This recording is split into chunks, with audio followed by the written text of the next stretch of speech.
Good evening. We begin tonight with breaking news. While President Trump and his Treasury Secretary refused to hand over the president's tax records to House Democrats, the New York Times has obtained a decade's worth of his tax information, and their findings are eye-popping, stunning. There's a lot of different adjectives you could use. We'll talk to one of the reporters coming up. All of this coming as the stiff arming from the White House hit a new level today, blocking former White House counsel Don McGahn from turning over documents to the House Judiciary Committee. That comes, of course, a day after Attorney General William Barr refused to meet a deadline to hand over the full unredacted Mueller report to Congress. The same day that, as we mentioned, the Treasury Secretary, Steve Mnuchin, said no to turning over the president's taxes. And in at least that incident, tonight we're getting the clearest picture yet of why the president might not want that information out. It doesn't look good for him in that information. Joining me is Suzanne Craig of the New York Times. She shares the byline of this breaking story. Decade in the red. Trump tax figures show over $1 billion in business losses. This is incredible in its scope and detail.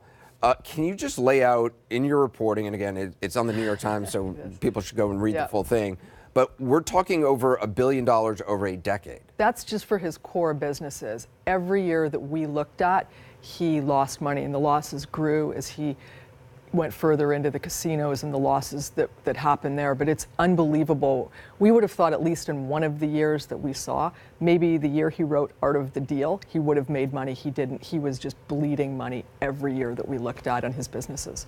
In certain years, Donald Trump, according to your reporting, lost more than nearly any other individual taxpayer in the United States. Is that right? Yeah, it's incredible because we had both his tax information and then we were able to compare it to a database of people who make a fair bit of money, and that was a 1/3 sampling, but even within that, he was often years was the largest number for losses in America. He lost. So, I mean, the irony is stunning. He was actually the biggest loser, to use a term he would use if he was labeling somebody else. If he was writing the headline at the New York Times, that would be it. Right, that is true. But I mean, he lost so much money. Did he pay income tax? He paid income tax in 2 of the 10 years, and one of them was in only 2 of 10 years. 2 of 10 years, and it was the alternate minimum tax in one of the years, for example. Just why? One of them was he had a big salary number one year because of a deal he did with Merv Griffin, and so he paid the AMT. It wasn't a lot, but only 2 of the 10 years. So he only paid a small amount those 2 years. Very small amount. He hit the AMT 2 years. So why was he losing so much money? Because his businesses just weren't doing well. They actually were doing horribly year in and year out. And he had some decent investments. You know, we saw them here and there, but, you know, always they were just, you know, the losses just flooded them. Like he would make money here, but then he would just lose money. He had a foray into stock trading, for example, and there was years where he would make money and then he just lost it all in the next year. It's incredible that banks were loaning him. I mean, it was banks that were, I guess, that were keeping him afloat. Deutsche Bank, we know, you know, he would default on loans to one part of Deutsche Bank, and those bankers would say, okay, we're not going to have anything more to do with him, and he would just go to another department in Deutsche Bank. Yeah, later in his career he did, and he ended up dealing with the private wealth group, but the banks took a bath on him. And for the banks, when you look back at that period, a lot of them still remember just how bad it was, and some of them still will not do business with him because of what happened. You know, it all kind of came to a head in 1990 when his casinos started to go bankrupt. But for years we have thought that was sort of where it started, but now we know he just never made money in those years. And it was just it was shocking for us to see, and we led with it, that the year he wrote Art of the Deal, this Master of the Universe which, by the way, memoir, was written by somebody else, but but that year he lost tens of millions of dollars. It's incredible. Is there any response from the president on this reporting? They have. The information that we have is from an IRS transcript, and they're simply saying that the numbers in it, they're saying that they're wrong, but they have not provided us with any information about what is wrong. They've just said that the transcript is questionable. So explain that, because you do not have a copy of his tax returns, which is obviously what the fight now is with the Treasury Department. You have printouts from an official IRS tax transcript. What is that? It's something within the IRS that they use when they want to collect, year after year of information on a taxpayer. IRS employees use it when they're dealing with things like audits. And in fact, we looked at it. We not only had it, we verified it, and the individual who gave it to us also gave us 10 years of his father's tax returns, which we happen to have because of prior reporting that we have done, matched it number for number. It was unbelievable. So we didn't find any inaccuracies in it. We also did other things to verify it, but if we just couldn't see that there was any inaccuracies, and we went to great lengths to verify it, including getting Fred Trump's tax returns. So what is this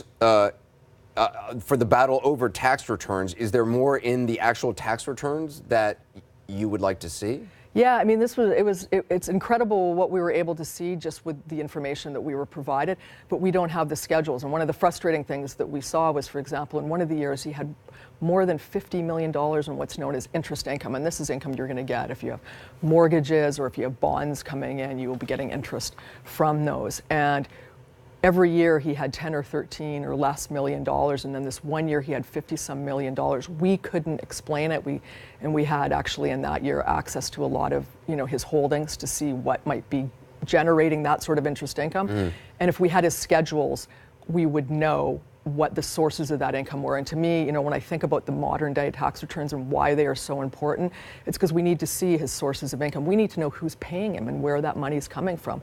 And right now we just don't know, where that hidden hand is, because we don't have his tax returns or the schedules that go with them.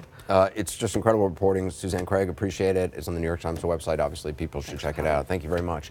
I want to get reaction now from Democratic Senator Richard Blumenthal, a member of the Judiciary Committee. Senator Blumenthal, I assume you've seen the report. It certainly paints a picture of President Trump that is much different than certainly the picture that he has painted of his business acumen. Biggest Loser is certainly a contrast to his boasts about his business acumen, but very significantly, this report raises many more significant questions than this wonderful reporting was able to answer. And it sheds light on why President Trump may be the first president in decades to refuse to disclose his tax returns. It also demonstrates irrefutably why the Congress is well justified in seeking those tax returns, as has been done now by subpoena. And the American people should be asking what's in those 6 years of current tax returns that Donald Trump wants to conceal. I mean, a decade in the red with $1 billion in losses is extraordinary. And this time period examined in the reporting, it's not at the center of the battle between the Trump administration and Congress, but certainly all of this underscores the fact there's so much that just isn't known still about the president's finances.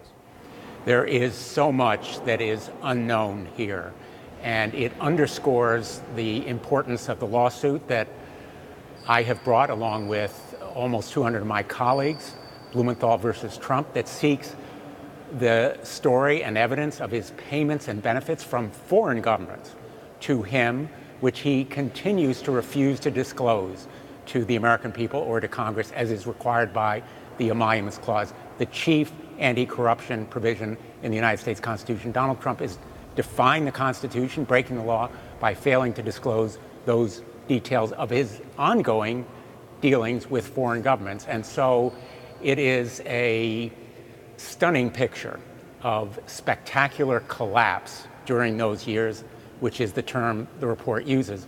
But it also indicates very clearly why the American people deserve more truth from the White House, from this president, about his business dealings. I want to ask you about the White House clearly continuing to stonewall the latest example instructing Don McGahn to defy the subpoena for documents. So, I mean, what are the Democrats' options at this point, other than House Judiciary Chairman Nadler tonight saying they could move to hold McGahn in contempt? Holding Don McGahn in contempt means holding the president accountable, along with others who may have participated in obstruction of justice. And that accountability means airing the truth. Right now, the American people have many of the president's alkalites and sycophants saying no collusion, no obstruction, and case closed. But holding Don McGahn in contempt of court and enforcing that contempt through the courts is the prime avenue we have for telling the American people the truth about what happened, letting them hear and see from McGahn and from Mueller and from the unredacted report, which we are also seeking, so they can make a judgment about what the proper remedy is, and we can present that case.